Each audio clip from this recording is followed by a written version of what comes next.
이번에는 문제의 계산작업 문제를 풀어보도록 하겠습니다. 계산작업의 첫 번째 문제는 표 1에서 부서명의 영업부인 사원들의 근무평점 평균을 D12셀에 계산하면 되는데요. 근무평점의 평균은 반올림 없이 정수로 표시하고 계산된 근무평점 평균 뒤에 있는 점을 포함하여 표시하면 됩니다. 그리고 이 문제는 트렁크 함수와 디에브리지 함수 그리고 엔드 연산자를 사용해서 수식을 작성하면 되는데요. 그럼 두 함수들이 어떻게 사용되는지 먼저 확인해 보도록 하겠습니다. 이 문제처럼 두 개의 함수를 사용해서 수식을 작성할 경우에는 어떤 함수를 수식의 안쪽에 입력을 하고 어떤 함수를 수식의 바깥쪽에 입력하면 되는지 먼저 확인을 해야 됩니다. 보통 수식을 입력할 때에는 최종적으로 입력될 값을 구하는 함수를 수식의 가장 바깥쪽에 입력을 해줍니다. 그럼 이 문제에서 D12셀에 최종적으로 입력될 값이 무엇인지 확인해 보면 이 문제는 부서명의 영업부인 사원들의 근무평점의 평균을 정수로 표시하는 문제입니다. 그래서 최종적으로 입력될 값은 정수로 표시된 근무평점의 평균입니다. 그럼 트렁크 함수와 디에브리지 함수 중에서 값에서 소수 부분을 버리고 정수로 표시하는 함수는 트렁크 함수입니다. 그래서 트렁크 함수를 수식의 가장 바깥쪽에 입력해주면 되고 자연적으로 디에브리지 함수는 트렁크 함수의 안쪽에 입력해주면 됩니다. 그럼 지금부터 저와 함께 트렁크 함수의 수식부터 작성해 보도록 하겠습니다. 트렁크 함수는 인수와 자릿수 순으로 수식을 작성하면 되는데요. 그럼 먼저 인수부터 확인해 보도록 하겠습니다. 지금 트렁크 함수를 사용해서 구하고자 하는 것은 정수로 표시된 근무평점의 평균입니다.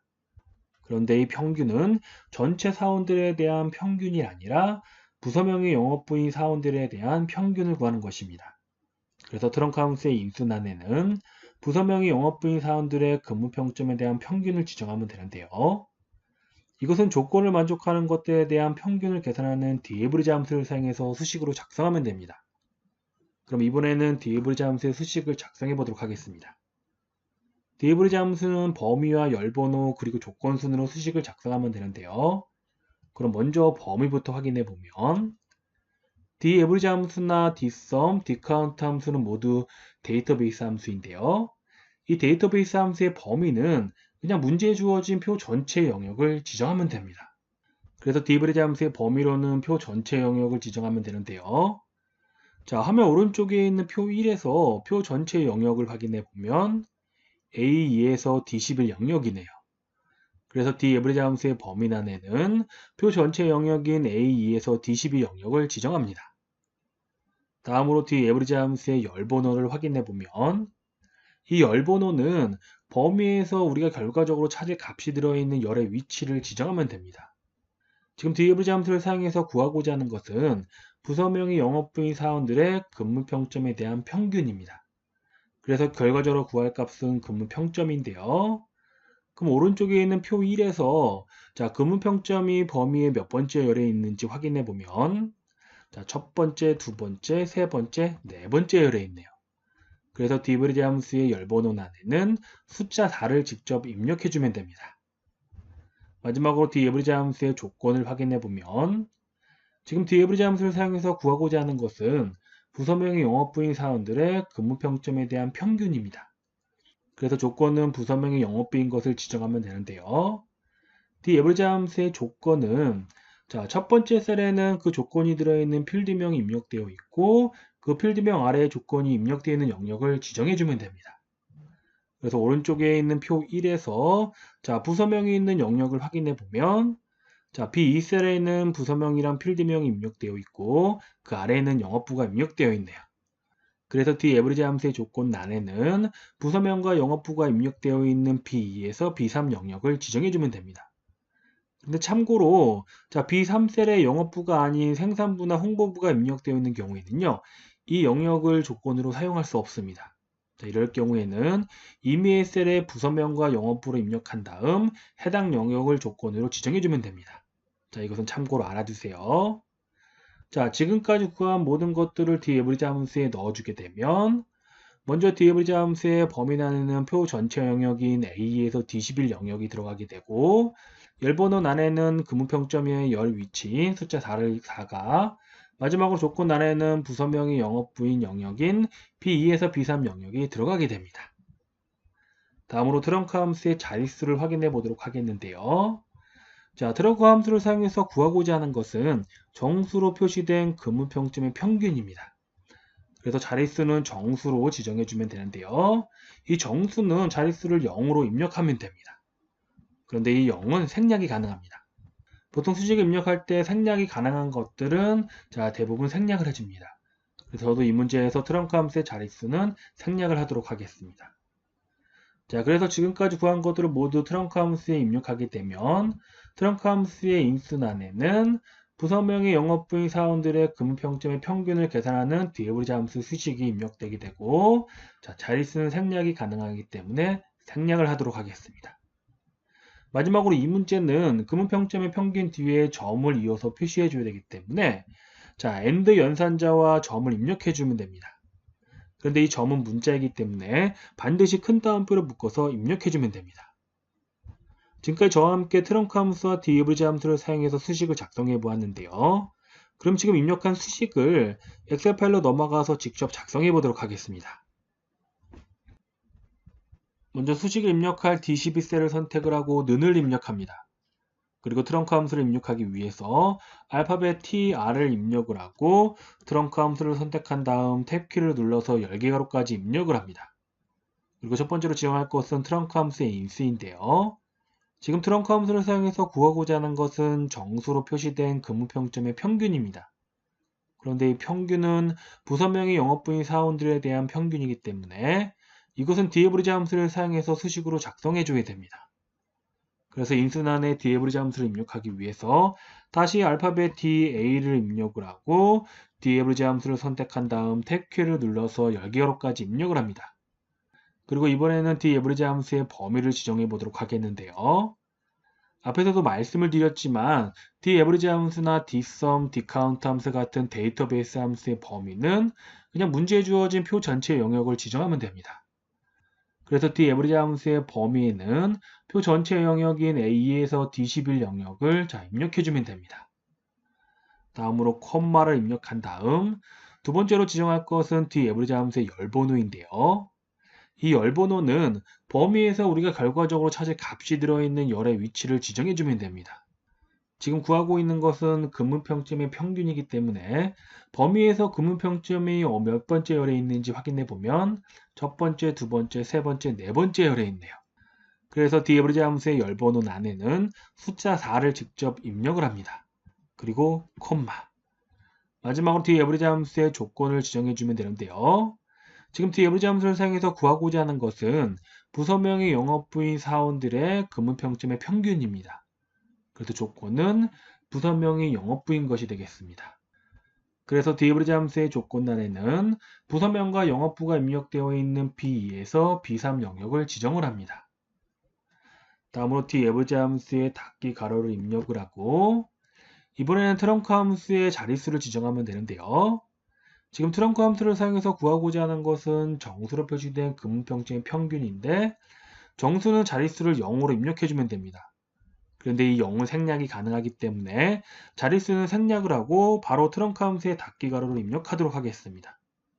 마지막으로 이 문제는 평균의 뒤에 점을 표시해줘야 됩니다. 그래서 AND 연산자를 입력한 다음 점은 문자이기 때문에 큰 따옴표로 묶어서 입력을 해줍니다. 이렇게 엔터를 눌러주게 되면 지금 보는 것처럼 결과가 표시가 됩니다. 지금까지 저와 함께 계산 작업의 첫 번째 문제를 풀어보았고요. 다음으로는 계산 작업의 두 번째 문제를 확인해 보도록 하겠습니다. 계산 작업의 두 번째 문제는 표 위에서 제조율이 2016년 이전인 제품은 폐기 대상을 이에 있는 공백을 폐기 여부에 표시하면 됩니다. 그리고 이 문제는 if와 이어 함수를 사용해서 수식을 작성하면 되는데요. 그럼 두 함수가 어떻게 사용이 되는지 한번 확인해 보도록 하겠습니다. 이 문제는 if 함수와 이어 함수, 즉 두 개의 함수를 사용해서 수식을 작성해야 되기 때문에 어떤 함수를 수식의 안쪽에 입력을 하고 어떤 함수를 수식의 바깥쪽에 입력해야 되는지 확인해 보도록 하겠습니다. 보통 수식을 입력할 때에는 최종적으로 입력될 값을 구하는 함수를 수식의 가장 바깥쪽에 입력해 주면 되는데요. 그럼 이 문제에서 제23셀에 최종적으로 입력될 값이 무엇인지 확인해 보면 이 문제는 제조일이 2016년 이전인 제품은 폐기 대상을 표시하고 나머지는 공백을 표시하는 문제입니다. 그래서 최종적으로 입력될 값은 제조일에 따른 폐기 대상 또는 공백입니다. 그럼 if와 이함수 중에서 조건에 맞는 값, 여기서 조건은 제조일이 2016년 이전인 것이 되겠네요. 이 조건에 맞는 값을 표시하는 함수는 if 함수입니다. 그래서 if 함수는 수식의 바깥쪽에 입력해주면 되고 if 함수의 안쪽에 이 함수를 입력해주면 됩니다. 그럼 지금부터 저와 함께 if 함수의 수식부터 작성해 보도록 하겠습니다. if 함수는 조건과 인수1, 인수2 순으로 수식을 작성하면 되는데요. 그럼 먼저 조건부터 확인해 보도록 하겠습니다. 이 문제는 제조일이 2016년 이전인 제품은 폐기 대상을 표시하고 나머지는 공백을 표시하는 문제입니다. 그래서 조건은 제조일이 2016년 이전인 것을 지정하면 되는데요. 자, 오른쪽에 있는 표 2에서 제조일을 잠깐 확인해 보도록 하겠습니다. 제조일을 확인해 보면 제조일 안에 있는 연과 월, 일이 표시되어 있네요. 이 중에서 우리가 필요한 것은 연도입니다. 그래서 제조일의 연도는 이하 함수를 사용해서 구하면 되고 2016년 이전은 직접 입력을 해주면 됩니다. 그럼 이번에는 이하 함수의 수식을 작성해 보도록 하겠는데요. 자, 이하 함수에서는 날짜만 지정해 주면 됩니다. 지금 이하 함수를 사용해서 구하고자 하는 것은 제조일에 대한 연도이기 때문에 자, 날짜란에는 제조일을 입력해 주면 되는데요. 자, 오른쪽에 있는 표 2를 보면 지금 우리는 제2, 3셀의 수식을 입력하고 있습니다. 그래서 사명에서 제조일이 어디에 있는지 확인해 보면 제조일은 i3셀에 있네요. 그래서 이 함수의 날짜란에는 i3셀을 입력하면 됩니다.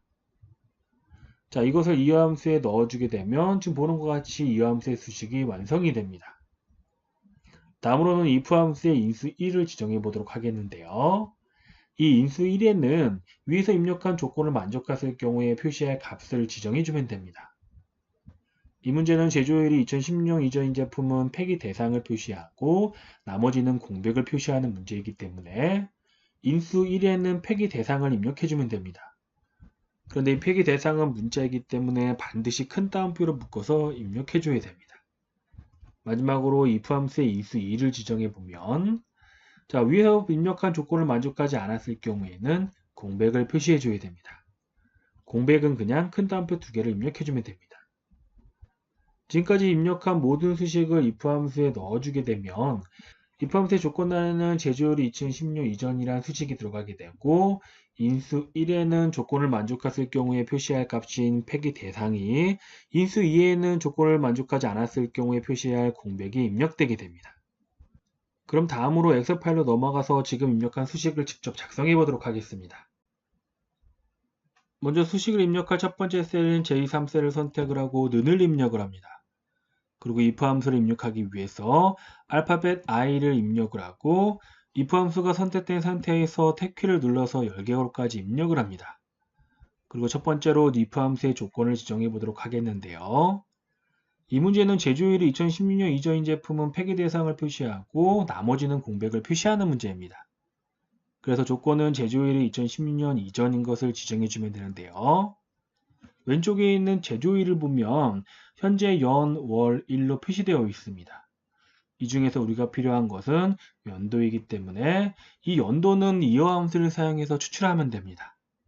그래서 if 함수의 조건란에 이어 함수를 입력하기 위해서 알파벳 y를 입력을 하고 이어 함수가 선택된 상태에서 탭키를 눌러서 열개괄호까지 입력을 합니다. 그리고 이번에는 이어 함수의 날짜를 지정하면 되는데요.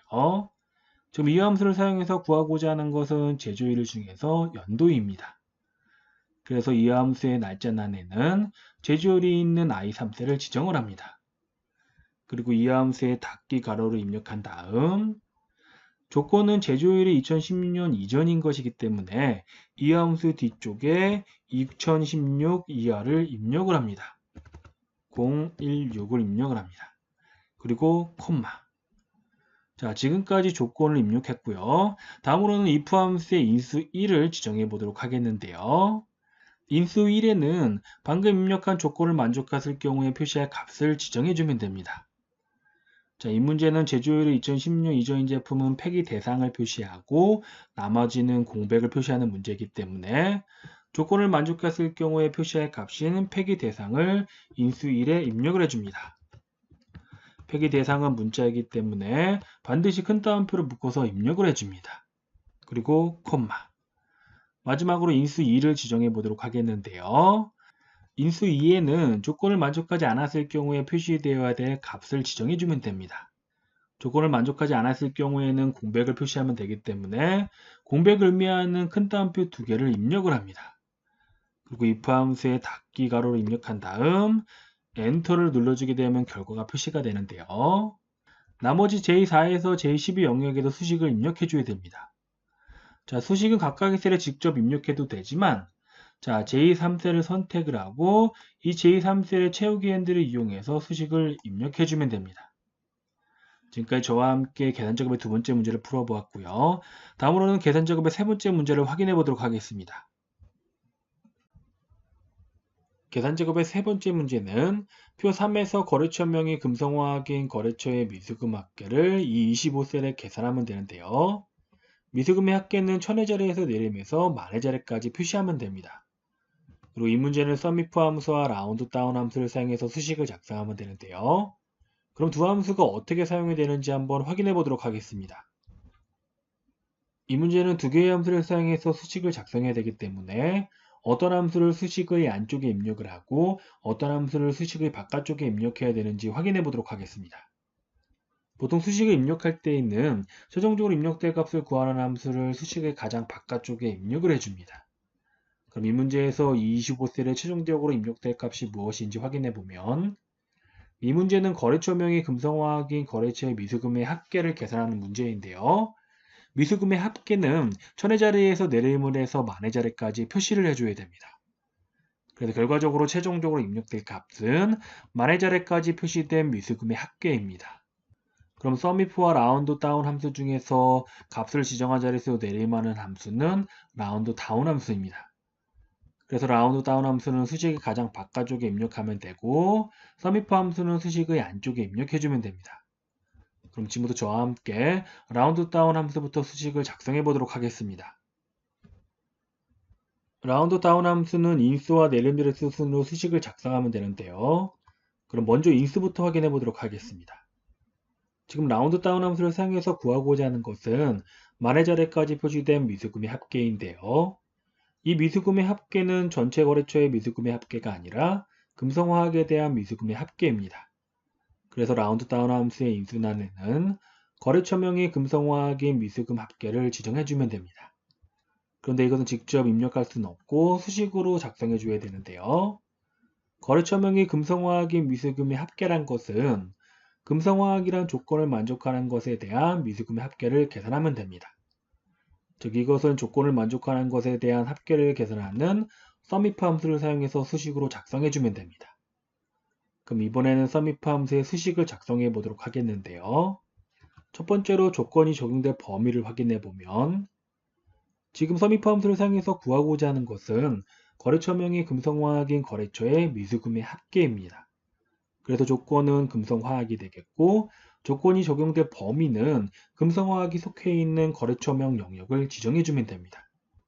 그래서 오른쪽에 있는 표 3에서 거래처명 영역이 어디에 있는지 확인해 보면 A16에서 A24 영역에 있네요.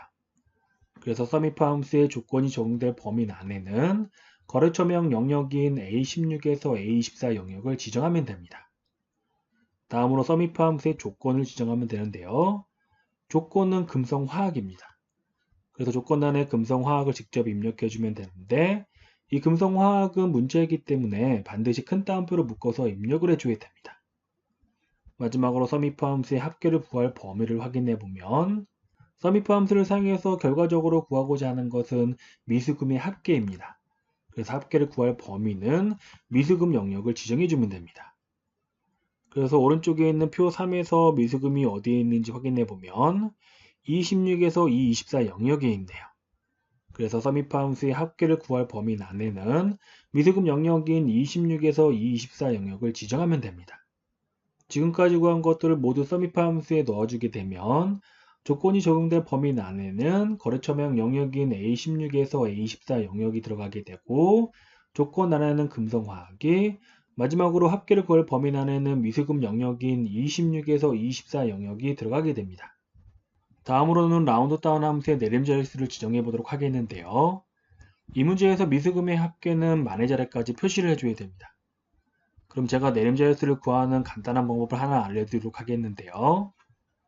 만이란 것은 0의 개수가 4개입니다. 그러면 그냥 앞에 마이너스를 붙여서 내림자릿수를 지정해주면 됩니다. 예를 들어서 1000의 자리까지 표시한다고 할 경우에는 0의 개수가 3개이기 때문에 마이너스 3을 지정하면 되고, 100의 자리까지 표시한다고 할 경우에는 0의 개수가 2개이기 때문에 마이너스 2로 내림자릿수를 지정하면 됩니다. 이 문제는 미수금의 합계를 만의 자리까지 표시해야 되기 때문에 내림자릿수를 마이너스 4로 지정하면 됩니다. 자, 지금까지 구한 모든 것들을 라운드 다운 함수에 넣어주게 되면 지금 보는 것처럼 라운드 다운 함수의 인수란에는 거래처명의 금성화학인 미수금의 합계를 계산하는 서밋 함수의 수식이 들어가게 되고, 내림자릿수에는 만의 자리를 의미하는 마이너스 4가 입력되게 됩니다. 그럼 지금까지 입력한 수식을 엑셀 파일로 넘어가서 직접 작성해 보도록 하겠습니다. 먼저 수식을 입력할 이 25셀을 선택을 하고 눈을 입력합니다. 그리고 라운드 다운 함수를 입력하기 위해서 알파벳 R5를 입력을 하고, 라운드 다운 함수를 선택한 다음 탭키를 눌러서 열개괄호까지 입력을 합니다. 그리고 첫 번째로 인수를 지정하면 되는데요. 지금 라운드 다운 함수를 사용해서 구하고자 하는 것은 만의 자리까지 표시된 미수금의 합계입니다. 그런데 이 미수금의 합계는 전체 미수금의 합계가 아니라 금성화학에 대한 미수금의 합계입니다. 그래서 이것은 서밋 함수를 사용해서 수식으로 작성해 주면 되는데요. 이번에는 서밋 함수를 입력하기 위해서 알파벳 SU를 입력을 하고, 서밋 함수를 선택한 다음 탭키를 눌러서 열개괄호까지 입력을 합니다. 그리고 첫 번째로 서밋 함수의 조건이 적용될 범위를 지정하면 되는데요. 지금 서밋 함수를 사용해서 구하고자 하는 것은 거래처명의 금성화학인 미수금의 합계입니다. 그래서 조건은 금성화학이 되겠고, 조건이 적용될 범위는 이 금성화학이 속해 있는 거래처명 영역을 지정해주면 됩니다. 그래서 서밋 함수의 조건이 적용될 범위 안에는 거래처명 영역인 A16에서 A24 영역을 지정을 합니다.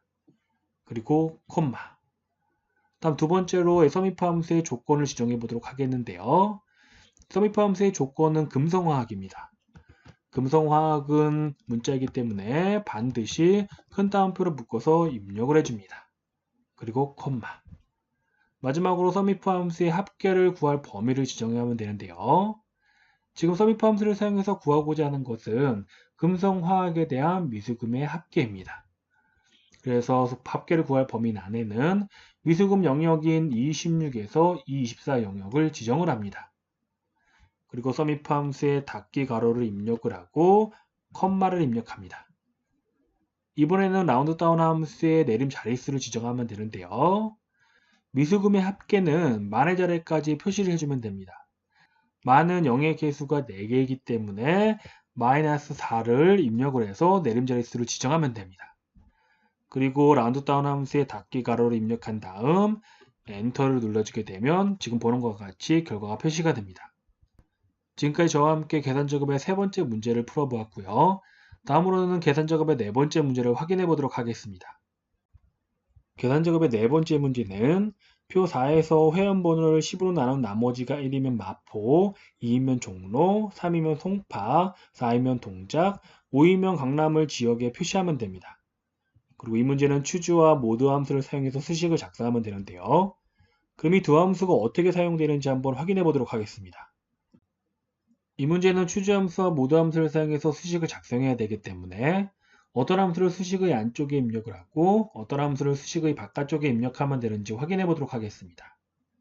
보통 수식을 입력할 때에는 최종적으로 입력될 값을 구하는 함수를 수식의 가장 바깥쪽에 입력을 해줍니다.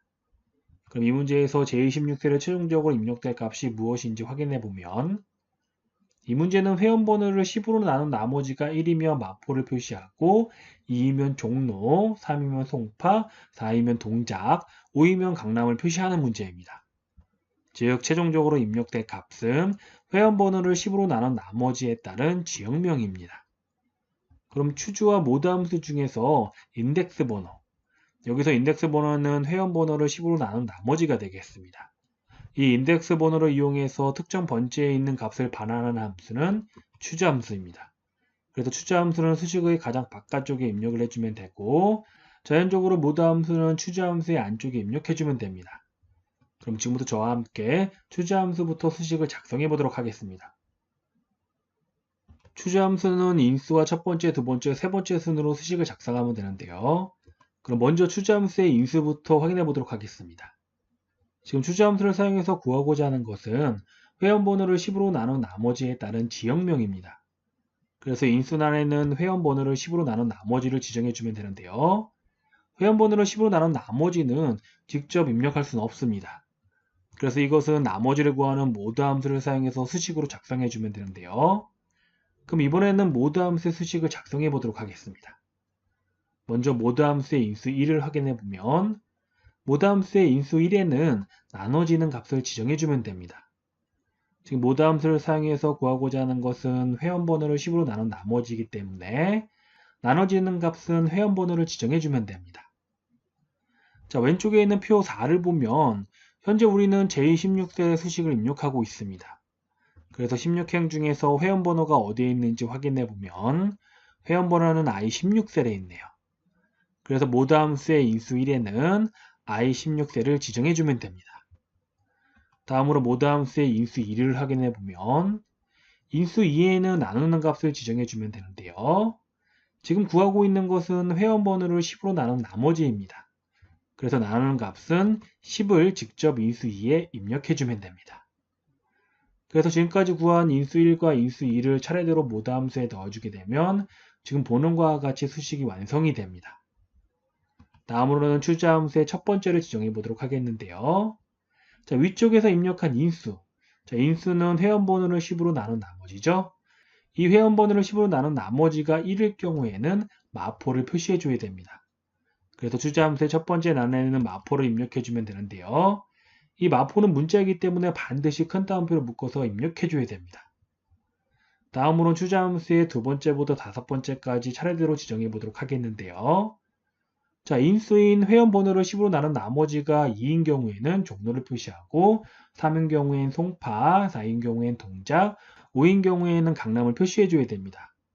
그래서 추자함수의 두 번째 란에는 종로를 입력을 하고 세 번째 란에는 송파, 네 번째 란에는 동작, 다섯 번째 란에는 강남을 모두 문자이기 때문에 큰 따옴표를 묶어서 차례대로 입력을 해주면 됩니다. 그럼 지금까지 구한 모든 것들을 추자함수에 넣어주게 되면 추자함수의 인수란에는 회원번호를 10으로 나눈 나머지를 구하는 모드 함수의 수식이 들어가게 되고 추자함수의 첫 번째에는 마포, 두 번째에는 종로, 세 번째에는 송파, 네 번째에는 동작, 다섯 번째에는 강남이 들어가게 됩니다. 그럼 이번에는 엑셀 파일로 넘어가서 지금 입력한 수식을 직접 작성해 보도록 하겠습니다. 먼저 수식을 입력할 첫 번째 셀인 J16셀을 선택을 하고 는을 입력을 합니다. 그리고 추자함수를 입력하기 위해서 알파벳 CH를 입력을 하고 추자함수를 선택한 다음 탭키를 눌러서 열개괄호까지 입력을 합니다. 그리고 첫 번째로 지정할 것은 추자함수의 인수인데요. 지금 추자함수를 사용해서 구하고자 하는 것은 회원번호를 10으로 나눈 나머지에 따른 지역명입니다. 그래서 인수란에는 회원번호를 10으로 나눈 나머지를 지정해 주면 되는데요. 이 나머지는 직접 입력할 수는 없고 나머지를 구하는 모드 함수를 사용해서 수식으로 작성을 해줘야 됩니다. 그래서 인수란의 모드 함수를 입력하기 위해서 알파벳 M5를 입력을 하고 모드 함수가 선택된 상태에서 탭키를 눌러서 열개괄호까지 입력을 합니다. 그리고 이번에는 모드 함수의 인수 1을 지정해 보도록 하겠는데요. 인수 1에는 나눠지는 값을 지정해 주면 됩니다. 지금 모드 함수를 사용해서 구하고자 하는 것은 회원번호를 10으로 나눈 나머지이기 때문에 나눠지는 값은 회원번호를 지정해 주면 됩니다. 그래서 마우스를 이용해서 왼쪽에 있는 I16셀을 클릭을 하면 되는데요. 지금 현재 입력하고 있는 수식 때문에 I16셀을 클릭할 수 없습니다. 자, 이럴 경우에는 주위에 있는 이메일 셀을 클릭한 다음 방향키를 이용해서 I16셀을 지정해 주면 됩니다. 그리고 콤마. 다음으로 모드 함수의 인수 2를 지정해 보도록 하겠는데요. 모드 함수의 인수 2에는 나누는 값을 입력해 주면 됩니다. 자, 회원번호는 10으로 나눠줘야 되기 때문에 인수 2에는 직접 10을 입력을 합니다. 그리고 모드 함수의 닫기 가로를 입력한 다음 콤마를 입력해 줍니다. 다음으로 출제함수의 첫 번째부터 다섯 번째까지 차례대로 입력해 보도록 하겠는데요. 방금 입력한 출제함수의 인수인 회원번호를 10으로 나눈 나머지가 1인 경우에는 마포를 표시하고 2인 경우에는 종로, 3인 경우에는 송파, 4인 경우에는 동작, 5인 경우에는 강남을 표시해 줘야 됩니다. 그래서 출제함수의 첫 번째 난에는 마포를 입력을 하고 두 번째 난에는 종로, 세 번째 난에는 송파, 네 번째 난에는 동작, 마지막으로 다섯 번째 난에는 강남을 입력을 합니다. 마포, 종로, 송파, 동작, 강남은 모두 문자이기 때문에 반드시 큰 따옴표를 묶어서 입력을 해줘야 됩니다. 그리고 마지막으로 출제함수의 닫기 가로를 입력한 다음 엔터를 눌러주게 되면 결과가 표시가 됩니다. 그리고 나머지 영역에도 수식을 입력해 줘야 되는데요. 각각의 셀에 수식을 직접 입력해도 되지만 제16셀을 선택한 다음 이 제16셀의 채우기 핸들을 이용해서 수식을 입력해 주면 됩니다. 지금까지 저와 함께 계산작업의 네 번째 문제를 풀어보았고요. 마지막으로 계산작업의 다섯 번째 문제를 확인해 보도록 하겠습니다. 계산작업의 다섯 번째 문제는 표 5에서 제품명과 판매 수량 그리고 판매 단가표를 이용하여 판매 총액을 계산하면 되는데요. 판매 총액은 판매 수량 곱하기 판매 단가로 계산하면 됩니다. 그리고 이 문제는 인덱스와 hlookup 그리고 vlookup 함수 중에서 알맞은 함수를 사용해서 수식을 작성하면 되는데요. 그럼 이 세 함수들 중에서 어떤 함수를 사용하면 되는지 한번 확인해 보도록 하겠습니다. 수식을 입력할 때에는 최종적으로 입력될 값을 구하는 함수를 수식의 가장 바깥쪽에 입력해 주면 되는데요. 그럼 이 문제에서 D29셀에 최종적으로 입력될 값이 무엇인지 확인해 보도록 하겠습니다. 이 문제는 판매 총액을 계산하는 문제로 판매 총액은 판매 수량 곱하기 판매 단가로 계산을 하면 됩니다. 그래서 D29셀에 판매 총액 수식을 입력할 때에는 판매 수량은 왼쪽에 있는 C29셀의 값을 이용하면 되고 판매 단가는 오른쪽에 있는 판매 단가표에서 추출하면 됩니다.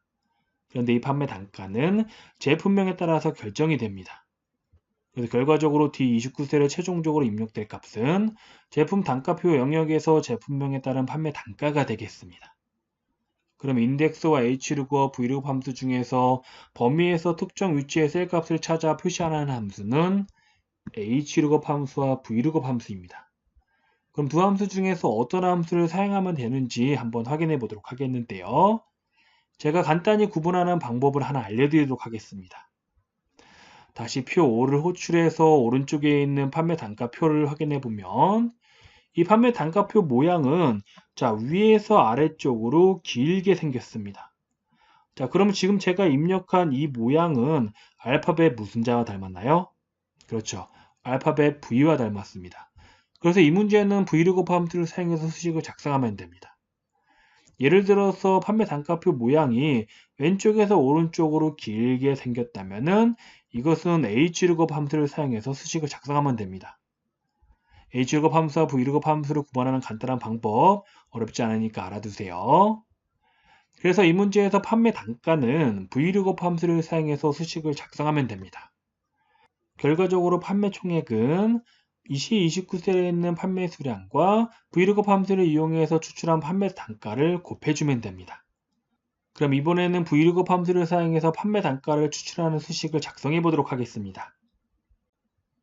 vlookup 함수는 찾을값과 범위, 열번호, 옵션 순으로 수식을 작성하면 되는데요. 그럼 먼저 찾을값부터 확인해 보도록 하겠습니다. 지금 vlookup 함수를 사용해서 우리가 구하고자 하는 것은 제품명에 따른 판매 단가이기 때문에 찾을값 난에는 제품명을 입력해주면 됩니다. 오른쪽에 있는 표 5를 보면 현재 우리는 D29셀에 수식을 입력하고 있습니다. 그래서 29행에서 제품명이 어디에 있는지 확인해 보면 제품명은 B29셀에 있네요. 그래서 vlookup 함수의 찾을값 난에는 제품명이 있는 B29셀을 지정해주면 됩니다. 다음으로 범위를 확인해 보면 vlookup 함수의 범위는 찾을값과 비교할 영역과 그리고 우리가 결과적으로 찾을 값이 들어있는 영역을 지정해주면 됩니다. 그래서 이 문제에서 범위는 판매 단가표 영역을 지정해주면 되는데요. 오른쪽에 있는 표 5에서 판매 단가표가 어디에 있는지 확인해 보면 판매 단가표는 F29에서 G31 영역에 있네요. 그래서 vlookup 함수의 범위 난에는 판매 단가표 영역인 F29에서 G31 영역을 지정해주면 됩니다. 다음으로 열 번호를 확인해 보면 Vlookup 함수의 열 번호는 범위에서 결과적으로 우리가 찾을 값이 들어있는 열의 위치를 지정해주면 됩니다. 자, 범위는 판매 단가표인데요. 이 판매 단가표에서 우리가 결과적으로 찾을 값은 판매 단가입니다. 그래서 열 번호는 범위에서 판매 단가의 열 위치를 지정해주면 되는데요. 오른쪽에 있는 표 5의 판매 단가표에서 판매 단가가 몇 번째 열에 있는지 확인해 보면 첫 번째, 두 번째 열에 있습니다. 그래서 Vlookup 함수의 열 번호 안에는 숫자 2를 직접 입력해주면 됩니다. 마지막으로 Vlookup 함수의 옵션을 확인해 보도록 하겠는데요. Vlookup 함수의 옵션에는 true 옵션과 false 옵션이 있습니다. 먼저 true 옵션을 확인해 보면 이 true 옵션은 범위의 첫 번째 열에서 찾을 값과 정확하게 일치하는 값을 찾거나 정확하게 일치하는 값이 없을 경우에는 이 찾을 값보다 크지 않은 값 중에서 가장 큰 값, 즉 근사값을 찾습니다. 그래서 이 true 옵션을 사용하는 경우는 대부분 찾을 값이 숫자일 경우입니다. 다음 false 옵션은 범위의 첫 번째 열에서 찾을 값과 정확하게 일치하는 값을 찾습니다. 그래서 false 옵션을 사용하는 경우는 대부분 찾을 값이 문자일 경우에 사용을 합니다. 그런데 true 옵션을 사용할 경우에는 조건이 하나 있는데요. 반드시 범위의 첫 번째 열이 오름차순으로 정렬되어 있어야 됩니다. 예를 들어서 찾을 값이 숫자일 경우라도 범위의 첫 번째 열이 오름차순으로 정렬되어 있지 않을 경우에는 이 true 옵션을 사용할 수 없습니다. 자, 그럼 이 문제에서 찾을 값이 숫자인지 문자인지 한번 확인해 보도록 하겠는데요. 자, 이 문제에서 찾을 값은 제품명입니다. 자, 제품명은 문자이기 때문에 이 문제에서 옵션은 false로 지정을 해주면 됩니다. 자, 지금까지 Vlookup 함수의 찾을 값과 범위 열번호 옵션을 모두 구해봤는데요. 자, 이것을 Vlookup 함수에 모두 대입하게 되면 지금 본원과 같이 수식이 완성이 됩니다. 다음으로는 지금 입력한 수식 중에서 절대참조를 지정해야 될 부분을 확인해 보도록 하겠습니다. 지금 입력한 수식 중에서 어떤 부분을 절대참조로 지정해야 되는지 확인해 보면 지금 우리는 D29셀의 수식을 입력했습니다. 그리고 나머지 영역에도 수식을 입력해 줘야 되는데요. 수식은 각각의 셀에 직접 입력해도 되지만 보통 D29셀의 채우기한들을 이용해서 수식을 입력을 합니다. 이때 채우기한들을 이용해서 수식을 입력할 때에는 늘어나는 행의 값만큼 수식에서도 행의 값이 증가를 합니다. 그런데 범위를 지정한 이 판매 단가표 영역은 어떠한 셀에 수식을 입력하든지 변하면 안 됩니다. 그래서 이제 변하지 말아야 할 범위를 절대참조로 지정해주면 되는데요. 자, 수식 중에서 범위를 절대참조로 지정하는 방법은 먼저 범위를 블록으로 지정한 다음 F4키를 한번 눌러주면 됩니다.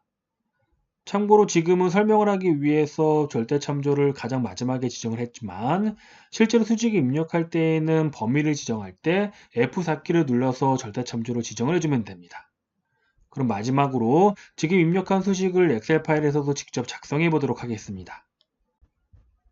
먼저 수식에 입력한 첫 번째 셀인 D29셀을 선택을 하고 는을 입력을 합니다. 판매 총액은 판매 수량 곱하기 판매 단가로 계산하면 되기 때문에 먼저 판매 수량이 있는 C29셀을 선택을 하고 곱하기를 입력을 합니다. 그리고 판매 단가는 Vlookup 함수를 사용해서 구하면 되기 때문에 Vlookup 함수를 입력하기 위해서 알파벳 VL을 입력을 하고 Vlookup 함수가 선택된 상태에서 탭키를 눌러서 열개괄호까지 입력을 합니다. 그리고 첫 번째로 Vlookup 함수의 찾을 값을 지정하면 되는데요. 지금 Vlookup 함수를 사용해서 구하고자 하는 것은 제품명에 따른 판매 단가입니다. 그래서 찾을 값 안에는 제품명이 있는 B29셀을 지정을 하면 됩니다.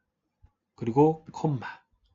다음 두 번째로 Vlookup 함수의 범위를 지정해 보도록 하겠는데요.